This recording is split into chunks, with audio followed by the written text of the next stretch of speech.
Et dans l'intervalle, on va essayer de répondre à la question suivante. Où est la vraie gauche aujourd'hui? Est-ce qu'elle serait par exemple à ma droite, chez Jean-Claude Michéa, ce philosophe rare dans les médias qui a développé une pensée susceptible d'expliquer la crise du politique que nous traversons? Posez vos questions à Jean-Claude Michéa au 01 45 24 7000 sur le site internet de France Inter, franceinter.fr, et sur les réseaux sociaux, nous sommes Service Public FI.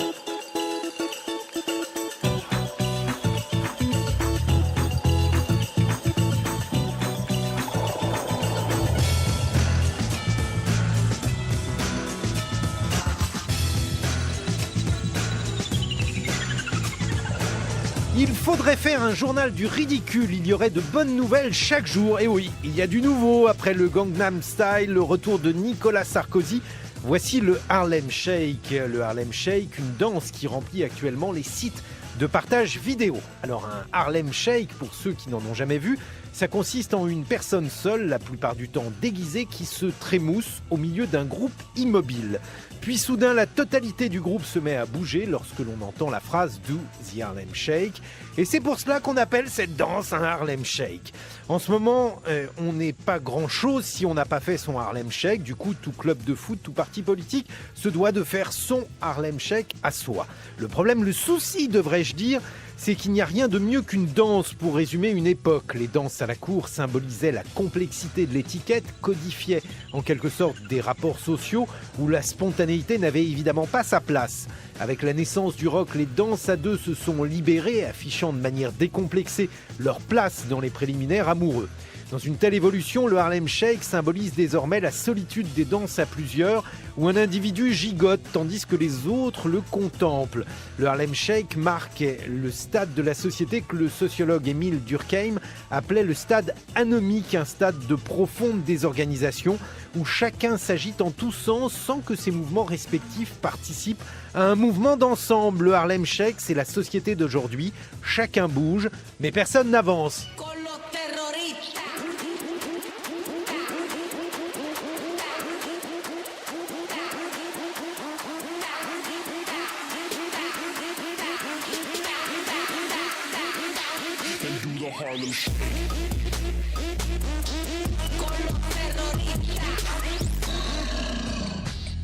Voilà, Service Public a fait son Harlem Shake, mais au moins la radio, ça peut passer. Dans une seconde partie de l'émission, Maya Mazorette, notre sexperte, nous expliquera pourquoi la femme s'ennuie. Pourquoi la femme s'ennuie, c'est un vaste programme, comme disait l'autre.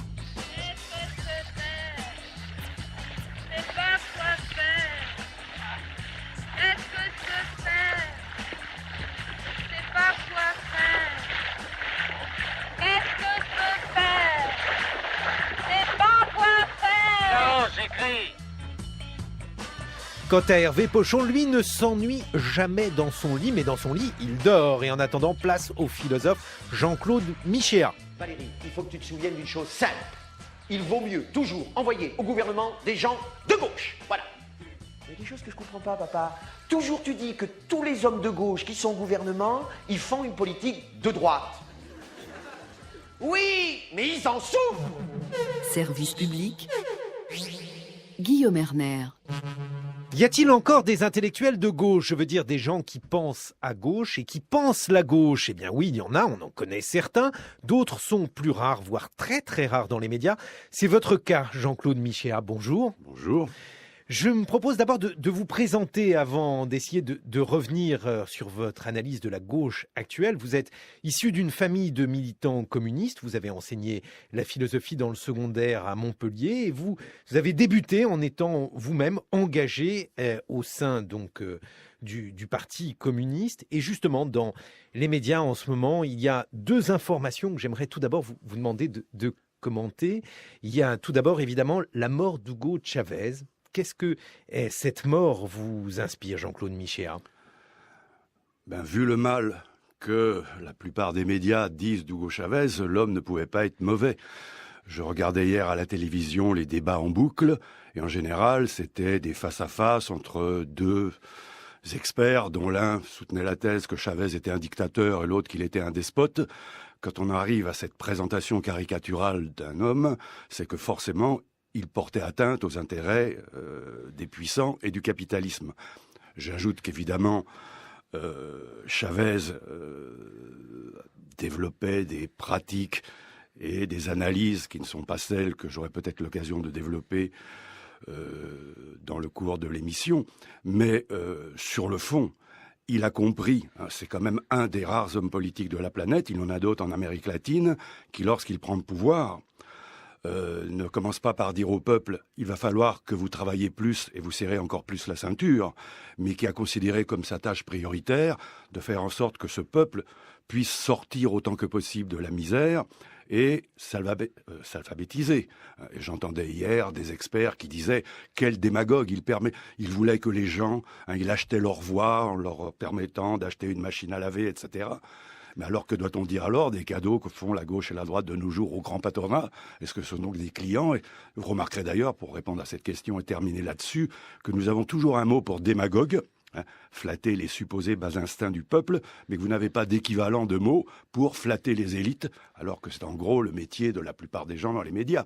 L'autre disparition, c'est celle de Stéphane Hessel. Et là Oui. aussi, Jean-Claude Michéa, j'aimerais vous entendre sur cette disparition. Stéphane Hessel, évidemment, première chose qu'il faut dire, ça a été un très grand résistant. C'est un homme qui a eu le mérite de ramener le concept d'indignation au premier plan, c'est-à-dire de faire comprendre que la révolte anticapitaliste ne partait pas d'abord d'un savoir universitaire, d'un socialisme supposé scientifique. C'était d'abord une révolte morale que la plupart des auditeurs peuvent comprendre devant l'absurdité et l'injustice d'un système dans lequel ils vivent. Maintenant, il y a un problème. Hessel nous est présenté comme finalement le grand ennemi du système, et lorsqu'il est mort, ça a été l'effet contraire à celui de Chavez. C'est-à-dire que le système l'a célébré. Sur certaines radios, il y avait un débat pour savoir s'il fallait ou non l'envoyer au Panthéon. Et alors, l'analyse que s'est faite pour Chavez doit ici être inversée, c'est-à-dire me demander, chez cet homme courageux et digne, quels étaient les points faibles dans sa position qui le rendraient aussi facilement utilisable dans la grande messe médiatique. Et je crois que Hessel, encore une fois, dont la résistance avait été exemplaire, c'est un homme qui est issu de la grande bourgeoisie, voyageuse et nomade, qui a du reste passé sa vie en tant qu'ambassadeur, qui a fondé, entre autres, le club Jean Moulin, qui est quand même le laboratoire où les idées de la nouvelle gauche, rocardienne et strauss-kahnienne, sont apparues. C'est un ancêtre de Terra Nova, si l'on veut. Cet homme qui a compris vers la fin de sa vie qu'il fallait revenir au programme de la résistance sur des points, du Conseil national de la résistance sur bien des points, enveloppait tout ça avec une grande sincérité dans l'idée que l'homme accompli, c'était le citoyen sans frontières. Autrement dit, le seul point faible que je reproche à Hessel, c'est de ne pas avoir compris la dynamique du capitalisme moderne qui ferait justement de cette mondialisation le vecteur de toutes ces avancées. Et je peux dire qu'aujourd'hui, quand nous demandons ce qu'est non pas un citoyen du monde, c'est-à-dire quelqu'un qui va vers l'universel tout en conservant ses racines et sans rompre avec elles. Nous n'allons pas demander aux Kanaks, aux Gitans, aux musulmans de renoncer à ce qu'ils sont pour arriver à participer à un monde commun. Si on ne prend pas le mot au sens de citoyen du monde, mais si on veut le remplacer par citoyen sans frontières, alors Gérard Depardieu sera le meilleur disciple de Stéphane Hessel, puisque pour lui, la question du passeport est une question d'exil fiscal, de calcul, etc. Et naturellement, je ne dis pas, je pense que Hessel aurait été lui-même assez horrifié par l'absence de sens moral des grandes fortunes de ce monde, mais en faisant l'éloge indéfini de l'abolition des frontières, il ne s'apercevait pas qu'un train en cache toujours un autre, et en ce sens, il est un de ceux qui illustrent à son corps défendant les ambiguïtés de ce qu'est devenu la gauche. Jean-Claude Michéa, vous publiez Les mystères de la gauche aux éditions Climat, l'occasion donc de revenir sur votre trajet intellectuel. Vous avez insisté sur la résistance d'Hessel. Vous êtes né dans une famille communiste et résistante. Vous avez été communiste. Je ne sais pas d'ailleurs si vous définiriez aujourd'hui encore en tant que communiste. En tout cas, vous n'avez plus votre carte au PC. Le PC a été votre université ? Bien sûr, je suis né comme Obélix et tombé dans la potion magique à sa naissance. Naître dans un milieu communiste dans les années 50, surtout dans une famille qui, aussi loin qu'on remonte dans le temps, avait toujours été marquée par les idées des rouges, des républicains rouges de cette époque. à une époque, surtout, le Parti communiste, qui faisait 30% des voix à la Libération, était une véritable contre-société et qui fait qu'il faut toujours distinguer une direction stalinienne et une base où le sens moral et le sentiment de l'entraide étaient extraordinaires. Mes parents étaient ma mère est toujours vivante, ce sont des gens dont la générosité a toujours été sans limite.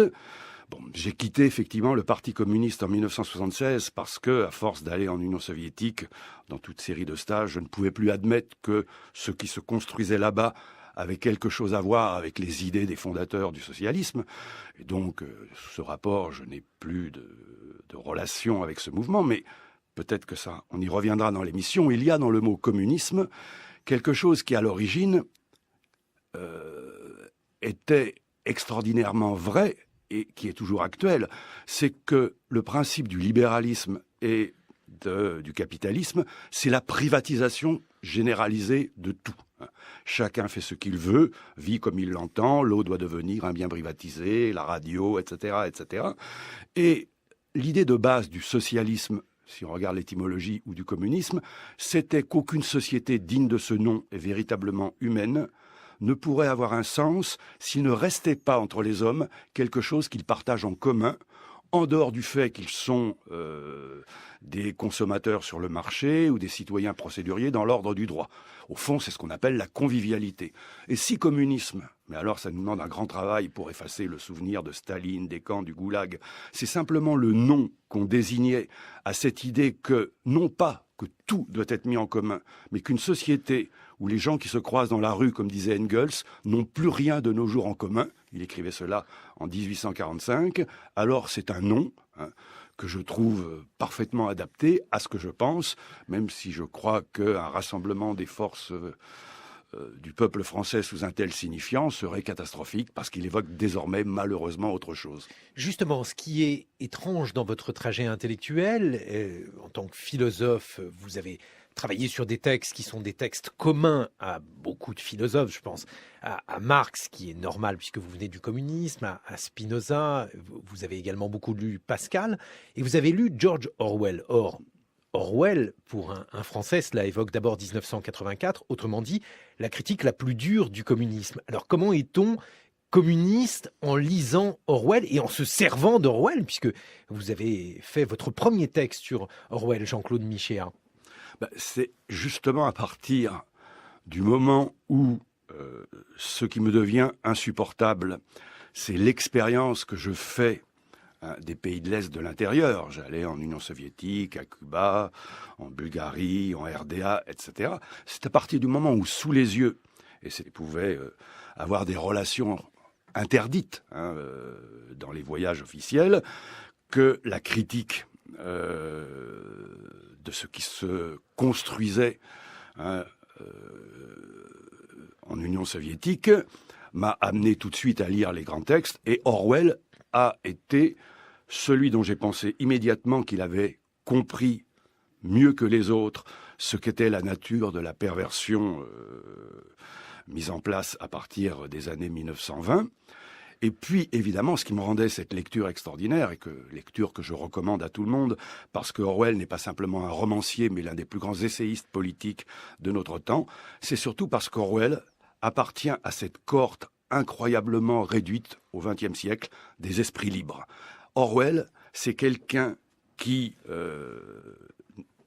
défendait une idée, non pas parce qu'elle était politiquement correcte, ou politiquement utile, à la manière de Sartre, disant « il ne faut pas dire la vérité sur Staline parce qu'on va désespérer Billancourt ». Au fond, s'inscrivant dans la tradition d'Antonio Gramsci, le fondateur du Parti communiste italien, qui disait « seule la vérité est révolutionnaire », Orwell n'avait jamais peur de dire ce qu'il pensait. Et si ce qu'il pensait se retrouvait chez un auteur de droite, pour lui, c'était un problème secondaire, convaincu qu'il était que si, avant de dire quelque chose, mon premier réflexe est de dire « c'est la vérité, je l'ai vu, j'en suis témoin », mais si je le dis, un adversaire politique reprendra mon discours, donc il faut que je me taise, c'est avec cette idée qu'on ne doit jamais désespérer Billancourt. Je pense que les équivalents modernes de Billancourt, la présentation du journal nous en a parlé tout à l'heure, de Florange à Goudieur, Billancourt est largement désespéré aujourd'hui. Et pourquoi il a été désespéré ? Parce que l'intellectuel de gauche, et Orwell disait « ça me rend malade », c'est toujours celui qui dit « si la vérité fait le jeu de l'adversaire, alors il ne faut pas la dire et au besoin il faut mentir ». Alors justement, dans vos ouvrages, et notamment dans le dernier, Les mystères de la gauche, mais aussi dans celui qui précédait, Jean-Claude Michéa, Le complexe d'Orphée, vous avez des mots très durs vis-à-vis d'une gauche qui a accepté le libéralisme culturel. Et cela demande tout d'abord une explication.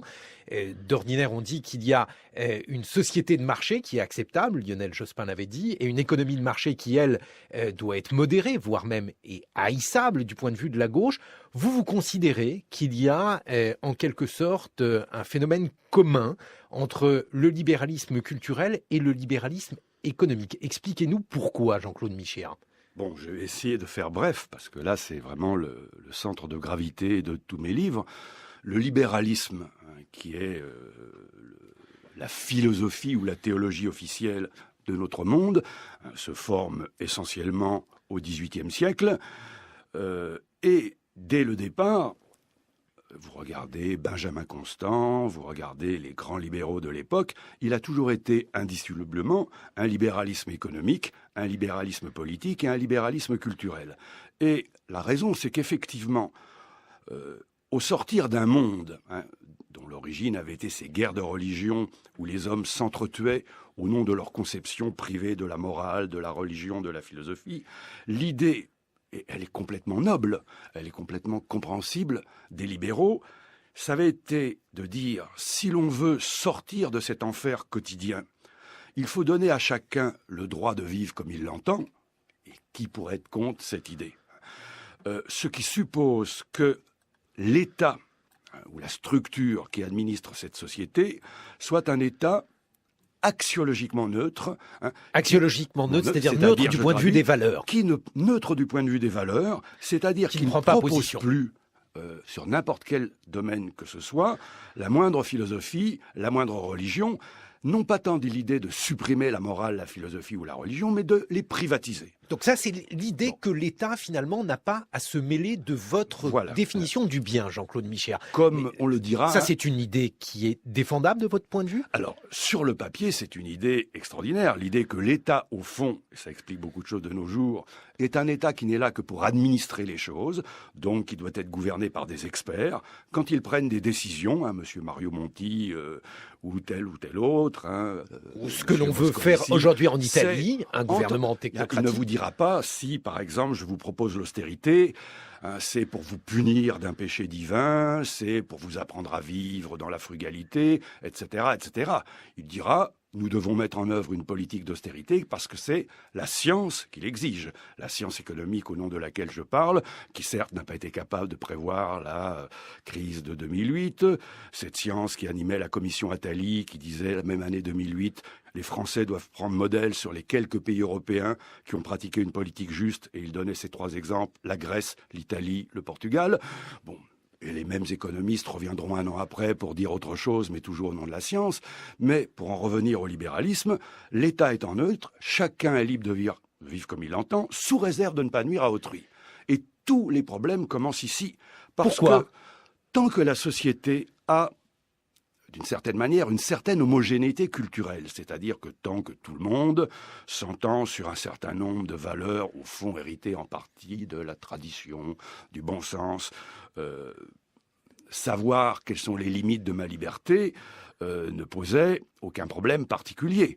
D'une certaine manière, une certaine convivialité pouvait résoudre les problèmes quotidiens. Le rapport entre fumeurs et non-fumeurs, il y a 50 ans, passait par des négociations tranquilles. Est-ce que la fumée vous gêne ? Non, etc. Parce qu'il y avait en fait tacitement un certain nombre de référents communs, on retrouve commun, communisme, qui permettaient au concept libéral de liberté de fonctionner dans certaines limites. Le problème, c'est qu'à partir du moment où la société se développe, se complexifie, lorsqu'il va falloir mettre des critères, la logique de l'évolution du libéralisme est de dire que toute norme est une construction arbitraire Et de nos jours, ça va très loin. Cette norme qui fait qu'on distingue un adulte d'un enfant, un homme d'une femme, le bon sens de la folie, etc. Et dès qu'un discours normatif se tient, Un d'ailleurs, discours vous sur excluez, les normes. voilà, dès que quelqu'un dit « je ne voudrais pas faire la morale, mais c'est pas que je sois vieux jeu, mais je pense que tu n'aurais pas dû étrangler la vieille dame ». Aussitôt, un discours universitaire se met en place, toute norme est une construction arbitraire et symbolique, elle doit disparaître du droit, et à la fin, vous n'avez plus qu'une sorte de mouvement de fuite en avant perpétuelle où peu à peu tous les crans d'arrêt disparaissent et qui font que, c'est le principe du libéralisme culturel, on a aujourd'hui à Valence en Espagne des écoles privées de prostitution qui s'ouvrent sur l'idée que, puisque la jeunesse en Espagne est désormais atteinte par un taux de chômage effroyable, autant tirer parti de manière rationnelle de nos compétences, on va dépénaliser la drogue. Pierre Berger, l'homme d'affaires de gauche, va nous dire qu'il ne voit pas la différence entre louer son ventre à des bourgeois qui ont le capital nécessaire pour en louer l'usage temporaire et louer ses bras à l'usine. Il dit mes ouvriers, je loue leurs bras sur les chaînes de montage, je ne vois pas pourquoi.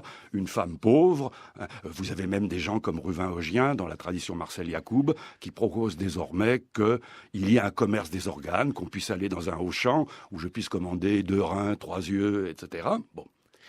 Et alors, quand même, il faut dire que du coup, comme ça devient invivable, et c'est ce que disaient les socialistes, nous allons vers l'atomisation du monde et nous allons reproduire la guerre de tous contre tous. Alors la solution, c'est Voltaire.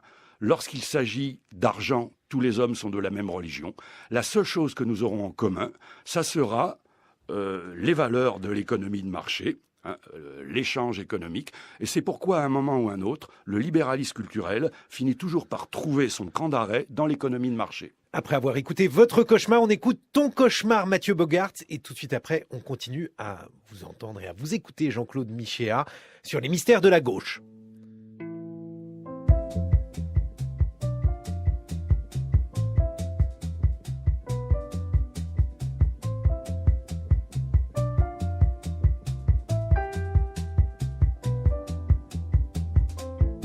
Qu'est-ce que t'as, t'es trop nerveux, laisse-moi dormir.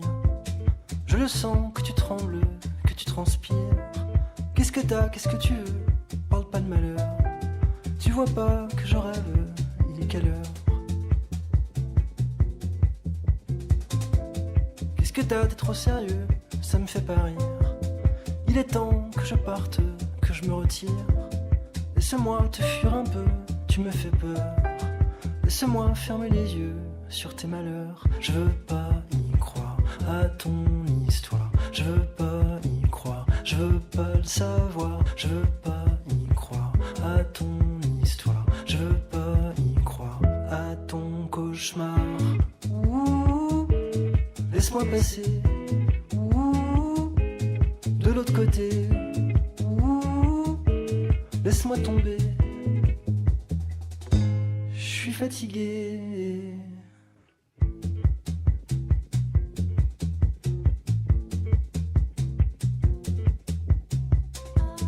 Qu'est-ce que t'as, t'es trop nerveux, laisse-moi dormir. Je le sens que tu troubles, que tu transpires. Tu le sais, je suis fragile, toi t'es trop dur. Laisse-moi sous ma pile de couverture. Laisse-moi dans le noir, la nuit entière. Je ne veux plus voir, éteins la lumière.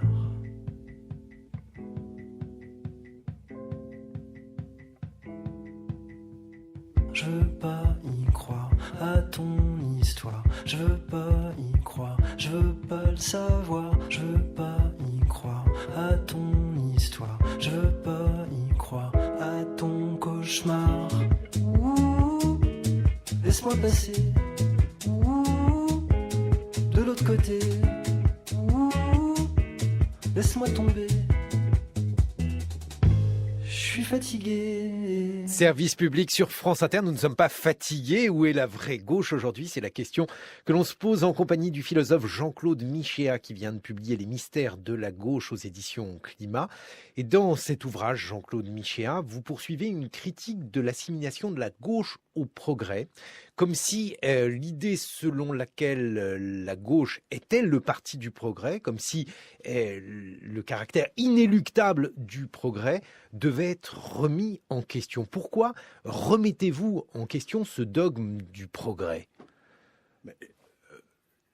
Je rappelle toujours que je ne rejette pas la notion de progrès lorsque on la prend au cas par cas. Comme je dis toujours, autant reprendre toujours le même exemple, je préfère aller chez le dentiste en 2013 qu'en 1923. Il y a eu des progrès évidents, et il y a eu des progrès dans les mœurs, il y a eu des progrès dans des tas de domaines, mais l'idéologie du progrès, qui était le centre de la philosophie des Lumières, de sa partie dominante, parce que par exemple Rousseau a été un des premiers critiques du progrès, c'est l'idée qu'il existe, c'est au fond la version profane de la providence religieuse, un sens de l'histoire qui se développe indépendamment de la volonté des hommes et qui nous conduit automatiquement vers une vie toujours meilleure. Et la forme sous laquelle cette idéologie du progrès est désormais diffusée médiatiquement, c'est le culte de la croissance. J'ai pas besoin d'en dire beaucoup plus pour comprendre déjà en quoi la notion de progrès pose des problèmes. Tous les hommes politiques de gauche et de droite, c'est-à-dire désormais convertis au libéralisme économique, qui pensent donc que le capitalisme est l'horizon indépassable de notre temps, nous disent que le salut de l'humanité dépend d'une croissance toujours soutenue. Or, je laisse même de côté le fait qu'à l'intérieur de la croissance, il y a, c'est un inventaire à la Prévert, un tsunami, c'est bon pour la croissance. Mandeville, un des grands théoriciens au XVIIIe siècle du capitalisme, disait « les cambrioleurs, c'est bon pour la croissance, car ce sont eux qui donnent des boulots pour les serruriers ». Mais surtout, chacun comprend qu'une croissance illimitée, dans un monde aux ressources limitées, c'est forcément quelque chose qui rencontrera un jour une limite. Je suis entouré ici dans le studio d'objets de technologie modernes qui représentent un progrès par certains côtés, mais parmi les composants de ces matériaux, il y a des minerais qu'on appelle les terres rares et qui auront en gros été épuisés dans 1 ou 2 siècles. Et puis, pour le prendre par un autre côté, tous les discours à la Pascal Lamy, à la Christine Lagarde, à la Dominique Strauss-Kahn sur les bienfaits de la croissance consiste à nous dire que, en privatisant tout et en soumettant la vie des hommes à la loi du marché, eh bien, nous allons pouvoir sortir l'humanité de la pauvreté. Sauf que, c'est ma dernière remarque, vraiment, vous voyez, je m'en tiens aux choses simples et de bon sens. Si dès aujourd'hui, nous voulions universaliser le mode de vie de l'Américain moyen qui est un de ces concepts statistiques dont raffolent les économistes, il faudrait déjà je ne sais combien de planètes. Mais donc, là, vous nous ça veut donnez... dire que l'idée qu'il y a une marche automatique vers l'avant et que chaque pas en avant est toujours un pas vers la bonne direction, c'est ça l'idée du progrès. Mais ça, c'est une critique qui s'adresse notamment à ces conséquences écologiques du progrès, notamment à cela. Mais il y a aussi une critique plus profonde du progrès chez vous, car selon vous, ce monde-là qu'on nous promet, avec des iPhones, des iPods et toutes sortes de choses, ne nous condamne pas à être heureux, Jean-Claude Michéa. Alors là, c'est un autre aspect. Ça nous permet de revenir à ce qu'était l'opposition de la gauche et de la droite au XIXe siècle. La droite, c'était pas du tout la droite sarkozienne, Copé, c'est-à-dire des disciples du libéralisme économique. À l'époque, au contraire, Bastiat et tous les représentants du libéralisme économique siégeaient à gauche. C'était le parti de l'Ancien Régime, c'est-à-dire de tous ceux qui Des gens conservateurs. Conservateurs, voire réactionnaires, les ultras, c'est-à-dire des gens qui voulaient restaurer tout ou partie de l'Ancien Régime, à commencer par le pouvoir de l'Église catholique sur les âmes et sur les consciences. Et face à cela, il y avait la gauche, libérale et républicaine, de Benjamin Constant à Gambetta, Adolphe Thiers, qui du coup, contre cet Ancien Régime symbolisant la tradition et le passé, se présentaient dans la lignée de la philosophie des Lumières comme des hommes de progrès pour qui il fallait rompre avec tout ce qui appartenait au passé. Et effectivement, tant que l'Ancien Régime était là, tant que le pouvoir de l'Église, il faut relire la grande littérature du XIXe siècle ou même du début du XXe siècle, ce que c'est le pouvoir des congrégations, le marquage des éducations, etc., tant qu'évidemment l'ennemi de la gauche, c'était le droit d'aînesse, les maisons de correction, la famille patriarcale, l'alliance du trône et de l'autel, il est clair que le contenu de la notion de progrès avait un sens. Et même si parfois on jetait le bébé avec l'eau du bain, ça avait un sens. Mais aujourd'hui, en 2013, est-ce que vous voyez défiler dans la rue des processions religieuses de moines portant des crucifixes? Est-ce que notre ennemi premier, ça reste toujours l'alliance du trône et de l'autel, comme le croiraient certains journalistes de Libération ou des Inrecuptibles ou du Grand Journal de Canal+, ou est-ce qu'au contraire, nous n'avons pas devant nous quelque chose d'autre, un monde plus moderne que jamais? Et je tiens vraiment à préciser ce point, tous les malheurs de la gauche ont commencé le jour où ils ne sont tant qu'ils n'ont pas commencé, si l'on veut, à prendre conscience, ce que les socialistes faisaient dès le début, que le capitalisme, à la différence des anciennes sociétés, féodales ou autres, est un monde révolutionnaire, comme l'avait dit Marx, qui doit reculer, dit encore Marx, toutes les limites morales et naturelles. Alors certains déçus de la gauche se tournent vers d'autres partis, pas forcément le Parti du Progrès dont vous venez de faire la critique, Jean-Claude Michéa. Certains déçus de la gauche se tournent tout simplement vers l'extrême droite. C'est le cas notamment d'un étudiant qui est allé rencontrer notre reporter Antoine Ly. Cet étudiant en philosophie a grandi avec des parents communistes. Il a lui-même voté pour des candidats du PCF, mais depuis quelques années, il s'est tourné vers le Front National. Pour lui, c'est le parti qui défend le mieux ses convictions de gauche. Notre reporter Antoine Ly est allé le rencontrer le dimanche matin sur un marché. Il était en train de distribuer des tracts pour le Front National. Défendons nos emplois avec Marine Le Pen. Le social, c'est le Front National. Vous avez bien travaillé vos slogans, hein? Ah, c'est la rime, c'est poétique.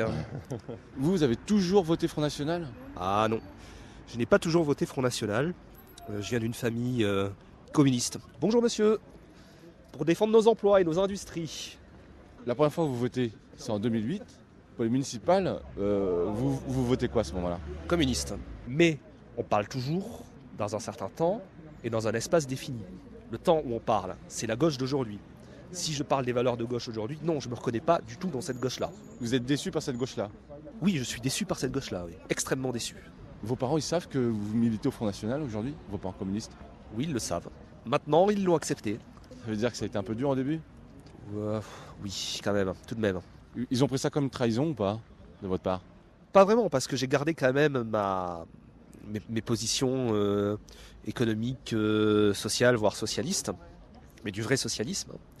Je crois que la vraie trahison, si je leur avais dit « je rejoins le Front National parce que je suis libéral », ça je pense qu'ils l'auraient très mal pris. Quand on dit que le Front National n'est ni de gauche ni de droite, on peut dire aussi qu'il est et à gauche et à droite. Donc il y a aussi des éléments de gauche au Front National qui font que je ne peux pas dire « je ne suis plus de gauche aujourd'hui ». Bonjour! Si ça vous intéresse, pour défendre nos emplois, nos industries, nos PME, nos PMI, le Front National. Par contre, la gauche telle qu'elle est devenue, c'est-à-dire sa mission historique qui était de défendre le peuple, ben ça s'est perdu aujourd'hui. Parce qu'il ne faut pas oublier quand même que les quartiers les plus dangereux sont en règle générale les quartiers les plus populaires. Et autre raison pour laquelle la gauche vous déçoit aujourd'hui?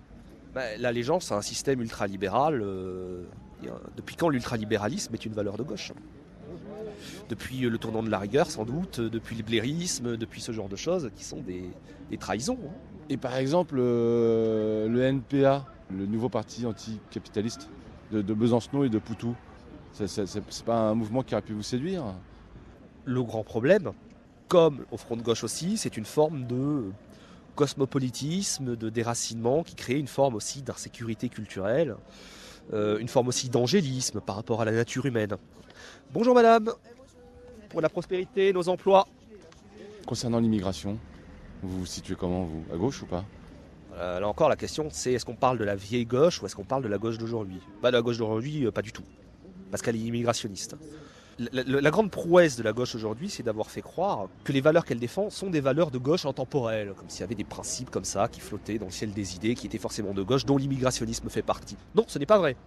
Le Front populaire, à l'époque, qui n'est justement pas le Front de gauche, défendait les travailleurs français, défendait la préférence nationale. Salengro défendait énormément des politiques de sécurité économique du travailleur français, des politiques migratoires assez rigoureuses.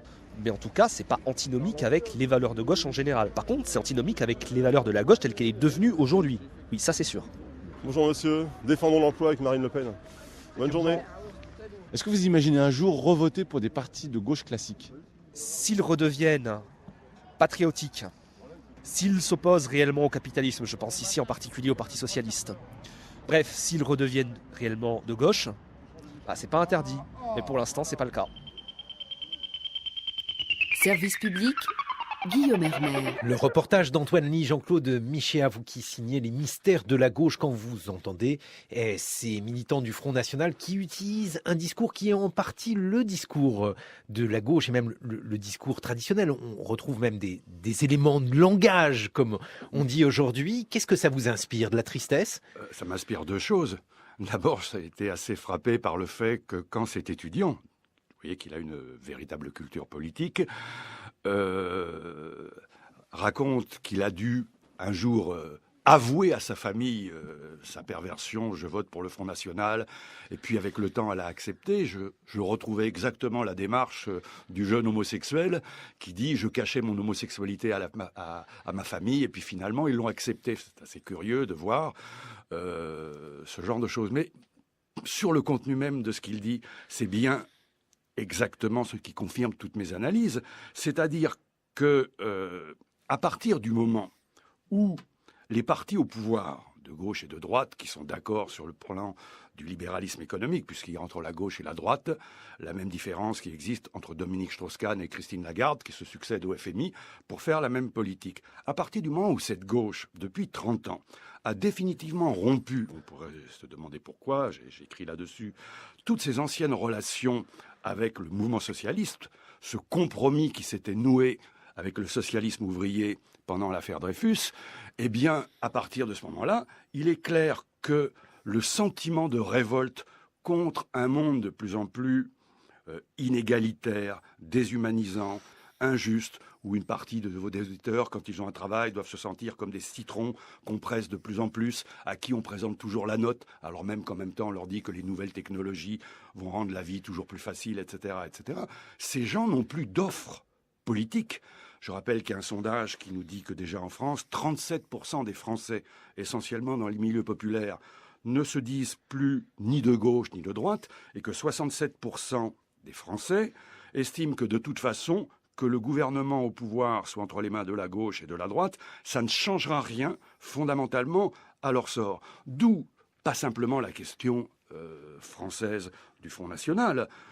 Jean-Pierre Vernant, le grand historien, disait est-ce que ça veut dire que vous comprenez du coup je comprends cet électeur du Front National? Là, si vraiment une bêtise a été dite par un homme de gauche typique de ce qu'est la gauche d'aujourd'hui, Bernard Tapie, qui était, je rappelle, le parrain, le gourou de Christiane Taubira et de Noël Mamère, parce que c'était des députés de Bernard Tapie. Quand il disait « les électeurs du Front National sont des salauds », là, vraiment, je trouve que Tapie a donné une fois pour toutes les clés de la compréhension de l'échec de la gauche. C'est-à-dire qu'à partir du moment où les gens ne trouvent plus cette offre politique, ils auront la chercher, disait Jean-Pierre Vernant, dans l'islam radical, dans des partis populistes, chez BP Griot. Partout dans le monde, vous allez voir des mouvements qui sont là pour essayer de remplacer le vide laissé par le ralliement de la gauche au capitalisme. Merci Jean-Claude Michéa d'avoir été avec nous ce matin. Je rappelle le titre de votre dernier ouvrage, Les mystères de la gauche et le complexe d'Orphée, est votre antépénultième ouvrage aux éditions Climat.